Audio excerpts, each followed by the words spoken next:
Hello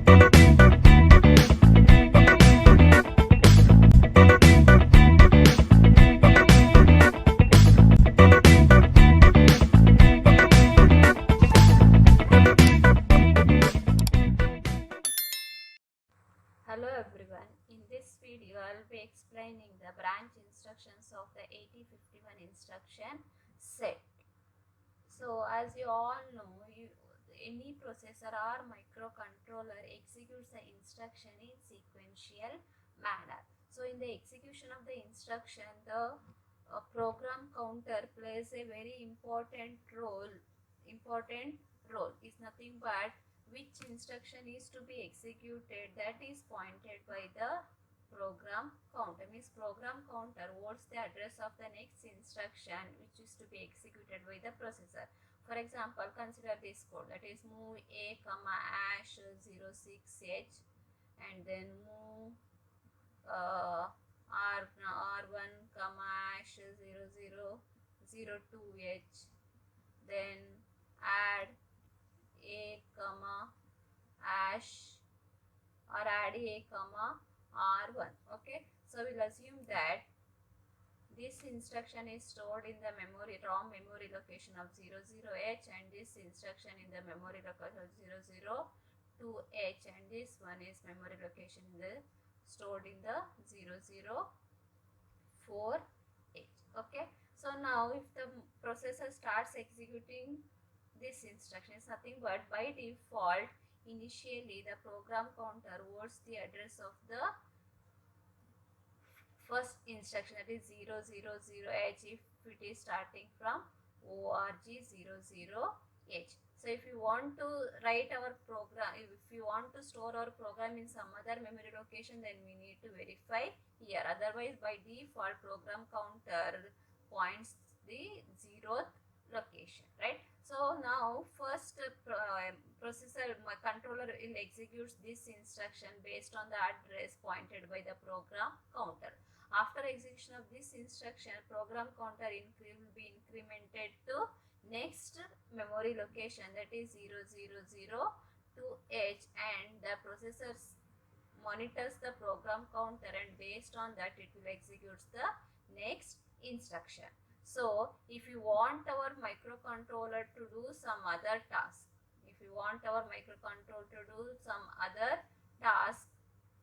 then we need to change the contents of the program counter.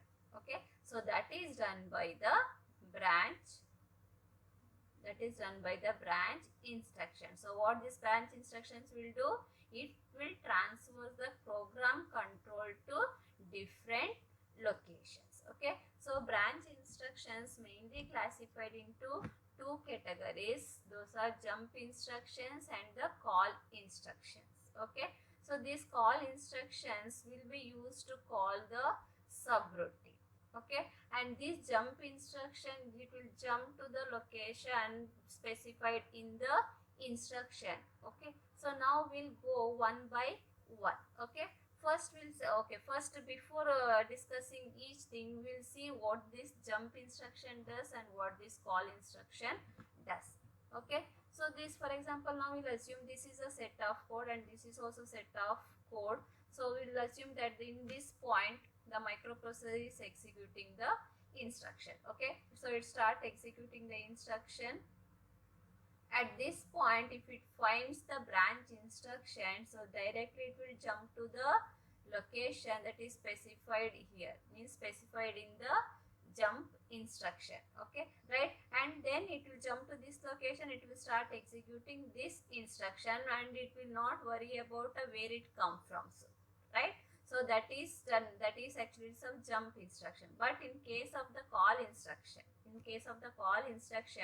it will, if the processor is executing this thing, if it find the call instruction, so it will go to that particular location and it will start executing the subroutine. Okay, after finishing of this one, it will go back again to the location where it has stopped. So that is the main difference between the jump instruction and the call instruction. Is nothing but when the processor executes the jump instruction, it will change the content of program counter permanently. Means it will not go back to the location where it has stopped. But in case of the call instruction, after execution of some subroutine, it will come back to location where it has stopped. So in this call instruction, the stack pointer plays a very important role, and we'll discuss more about this one in the module 3 when we discuss about the subroutine. Okay, right? So now we'll discuss what are the jump instructions we have in the 8051 instruction set and what are the call instructions we have in the 8051 instruction set. So now again the jump instructions. Okay, jump instructions are classified into two categories: conditional jump instructions and the unconditional jump instruction. Okay, so the name itself, it is telling that conditional means the processor will jump to some location only if that particular condition is satisfied. Okay, but in the unconditional jump instruction, irrespective of the condition, it will jump to the location specified in the instruction. So some of the example for the conditional jump instruction, we have JC, JNC, CJNE, JB, JNB, so on. And the example for the unconditional jump instructions, we have S jump, A jump, L jump, that is short jump, absolute jump and long jump. Okay, so first we'll see the unconditional jump instructions. As I told, there are three types of there are three various jump instructions, unconditional jump instructions we have, that is S jump, absolute jump, long jump. So these are differentiated using how long it can jump, means what is the relative address of the location if we use particular jump. Okay, so here the jump, here it is a 2-byte instruction, means the syntax for the jump instruction is S jump address. Okay, S jump address, and this is the opcode is of 1 byte and the address is of 1 byte, so totally it is 2-byte instruction. Okay, so right, so here as the address is 8-bit, it can it can jump to only the memory location of only 256 bytes. 256 bytes, that is if the address bits are 8, then we calculate the number of bits like this, that is 2 power 8, it is 256 bytes. Okay, for example, if the jump instruction is currently here, means this is the current the address stored in the program counter, so that time it can go plus 127 forward or minus 128 backward. Okay, means the range of the S jump is minus 128 to plus 127. Okay, so this is very important here. If it is goes beyond this one, then the assembler directory will give the error. Okay, so that's why here it is written PC can jump 256 bytes memory locations. If I say relative address, means from the current address it can go to plus 127 forward or minus 128 bytes backward. Okay, so similarly next we have a absolute jump. Okay, so again absolute jump is a 2-byte instruction, but here the opcode is 5-bit and the address is 11-bit. So if the address is 11 bits, the program counter can jump only to 2 kilobytes of memory location, that is 2 power 11 is 2 kilobytes of memory location. Okay, so beyond that it cannot go. So if you want to jump to the location only, it should be less than or equal to 2 kilobytes. Okay, and next we have a long jump, that is it is a 3-byte instruction. Is here the opcode is 1 byte, the address is 2 bytes. The address is 2 bytes. Address is 2 bytes is nothing but it is 16 bits. So 2 power 16 is 64 kilobyte, means program counter can jump to 64 kilobytes of memory location. Means the processor can jump anywhere within this memory location, but in case of the absolute jump, it can jump only within 2 kilobytes of memory location, but in case of sjump, it can jump only 256 bytes of memory location. So that is the difference between all these three unconditional jump instructions. Okay, so next is the very important here, it is a conditional jump instruction. Conditional jump instruction, please note that all the conditional jump instructions are short jump instruction. Means all these conditional instructions comes under short jump because it can jump only till 256 bytes of memory location. Okay, so now the first we have, it is a JC, that is jump if carry, and this label is nothing but it is the relative address. Means it specifies where the processor should go. Where the processor should go. So what is this tells now? Jump if the carry bit in the PSW is set, because the D7 bit of the PSW is a carry bit. So when the processor executes this instruction, processor will go and check the D7 bit of the PSW.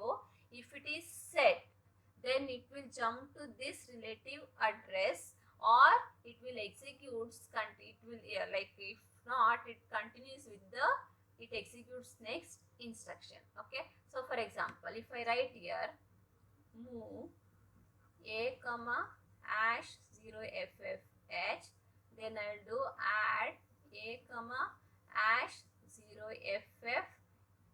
Okay, so when I add these two numbers, the result is will get 1FE. So this FE will be there in the accumulator, and this will be in the stored in the carry flag. So if I write now, if I want to check whether the carry is generated from these two from this addition, then we can use this one. Okay, so this will check the contents of this carry flag. So if it is carry is set, so wherever you want, you can take the control of the processor. If not, what it will do, just it will start executing the instruction whatever is there just below the jump instruction. So next here it is JNC. Just it is opposite to the JC. Means if the carry is not set, then it will jump to the address specified in the instruction. If set, execution continues with the next instruction. Okay, right? So next is we have a JZ. Okay, so note that this instruction monitors the only accumulator content. Okay, so this is very important. Means it cannot monitor any register or any B register or anything. It can monitor only the accumulator. Okay, so if the accumulator contents are 0, then it will jump to the address specified in the instruction. Else it will start executing the next instruction. Okay, for example, now we will consider the one program to use this JZ instruction. Okay, so just if we want to check whether contents of the accumulator is 0FFH or not, just we will compare that whether the contents of the accumulator is 0FFH. Okay, now we assume that we are moving the content of register R1 to accumulator. Okay, now we don't know what is there in the R1, so now we need to check whether it is FF or not. So what we can do that time, just I have to compare this 0FFH with the contents of the accumulator, or you can subtract. So what you can do, so that time just you can do CJNE A comma hash 0FFH. Okay, so now it will compare here. Okay, it will compare this with this. Okay, right? So this instruction is tells that whether these two are, just it will compare A with that FFH, whether it is greater or whether it is equal. Okay, so if it is not equal, if it is equal, just come here, then I will check with JZ. Okay, jump if 0. Jump if 0.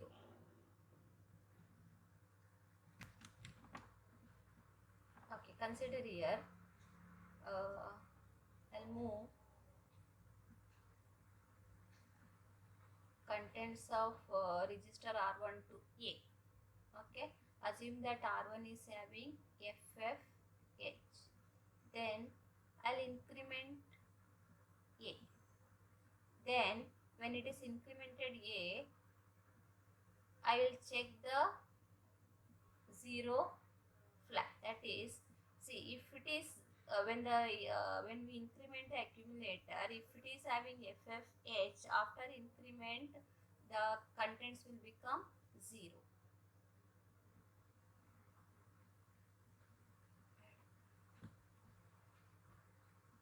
Okay, that is JZ. Next instruction is JZ comma label. Jump if the content of accumulator are 0, else execute the next instruction. And next is JNZ comma label. That is, this is just, it does the opposite function of JZ. If it is the, if contents of accumulator are non-zero, then it will jump to the address specified in the instructions, else it will execute the next instruction. So next we have a DJNZRN comma label. So this instruction does two operations. There are two functions, means it will decrement the register and then it will jump to the particular location if the register contents are not 0. If it is 0, it will execute the next instruction. Okay, and we have other form of DJNZ instruction where the destination address is different. Okay, means one of the, that is DJNZ direct comma label. Okay, see, in this case this RN can be R0 to R7. Fine. So here this one, it can be any direct address, that is starting from 30H to 7FH. So when the processor executes this instruction, the processor will decrement the value which is present in this direct address. Note that the processor will not decrement this address, it will decrement the value which is present in the particular memory location. So if it is not 0, then it will jump to the particular location, otherwise it will execute the next instruction. Next we have jump if bit. Jump if bit is set. Okay, so this is also the bit manipulation instruction. These three comes under the bit manipulation instructions also, and it controls the transfer of processor also, or controller we can say. That means it jumps to the target address if bit is set. So usually these three instructions we use more in the timer programming. So next is JNB bit, that is jump to target address if the bit is not set, means if the bit equal to 0, then it will jump to the particular location specified in this instruction. And next we have a JBC, that is, the difference between JBC and JB is that JB just, it will check whether the bit is set or not, but this instruction it will check whether the bit is set or not, and also it clears the bit. Next we have a CJNE A comma hash value, that is, this is compare instruction, that is compare and jump if not equal. Clear? Compare and jump if not equal. So it will compare the contents of accumulator and the data mentioned in the instruction. So if it is not equal, then it will jump to the location specified in the instruction. So here this A can be greater than this one or less than this one. So next, similarly we have other form of instruction which is supported by some other addressing mode, that is here direct address, that is CJNE A comma direct address, means here It compares the contents of accumulator with the contents of the direct memory location. So the example we can write is CJNE A, 40H. The function is same for all the 4 instructions. It is, if it is not equal, they will jump to the relative address. So we have this instruction, it is also associated the register addressing mode and also indirect addressing mode. Next we have a NOP, that is no operation. So it is a perform no operation and execution continues with the next instruction. So this instruction only updates the PC to point to the next instruction. Means this instruction just it will waste the machine cycle of the processor. So next we have the call instructions. Okay. So call instructions, as I said earlier, these instructions are used to call the subroutine. So means subroutines perform some other tasks, or the different, many programmers can write the piece of the code and later we can combine together so that the development time of the particular application gets faster. So that is the application of these subroutines or the use of the subroutines. So these call instructions again are classified into 2 categories, that is long call and the absolute call, that is L call and the A call. So for the syntax for the long call is L call address. So this is a 3-byte instruction. The first byte is a opcode and the second and third bytes used for the address of the target. So it means that this address is 16-bit address. Okay, means it can be used to call the subroutines located anywhere within the 64 kilobytes of the address space of the 8051. Right. So next we have, for example, actually all the instruction microcontroller will not have the 64 kilobytes of the address space. That time we can make use of the absolute call. That is, it is a 2-byte instruction. Here 5 bits are opcode and the address is 11 bits. Means the target address of the subroutine must be within 2 kilobytes of the memory. So whenever we call the subroutine, we need to use the return instruction also. So when the processor executes the return instruction, it will pop the address of the instruction where the processor has stopped. Right? So more thing about this subroutine we will discuss in the module 3. Thank you.